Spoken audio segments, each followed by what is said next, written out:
श्री स्वामी समर्थ. स्वागत आहे तुमचं आणखीन एका नवीन व्हिडिओमध्ये. तर आज सुरुवात झाली आहे दिवसाची. इथे मी चीज टोस्ट बनवला आहे. काही नाही म्हणजे त्याच्यामध्ये फक्त चीज स्लाइस टाकून ते टोस्ट करायचा ब्रेड बटर लावून. त्याच्यानंतर आणि परत थोड्या वेळाने मी ब्रेडच्या स्लाइस केल्या आणि मग इकडे मस्तपैकी असा ब्रेड फ्राय किंवा ब्रेडचा उपमासुद्धा म्हणू शकतो त्याला. खूप छान लागतं हे.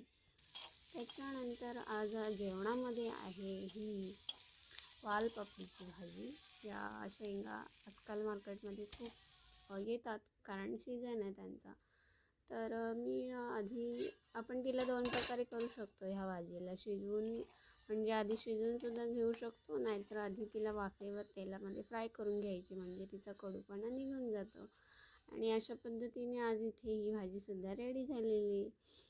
तर खूप दिवसांनी व्हिडिओ टाकते. व्हिडिओला नक्की लाईक करा, शेअर करा, सबस्क्राईब करायला विसरू नका. इथे माझे गरम गरम फुलकेसुद्धा रेडी झाले आहेत. त्याच्यानंतर संध्याकाळी थोडी मी बाहेर गेली होती. तर बाहेर पडल्यावर मोबाईलमध्ये चालता चालता रस्त्यावर खूप छान असा चंद्र दिसत होता. तर त्याला कॅप्चर करण्याचा प्रयत्न करत होते. तर असा होता माझा आजचा दिवस. भेटूया पुन्हा एका नवीन व्हिडिओमध्ये. तोपर्यंत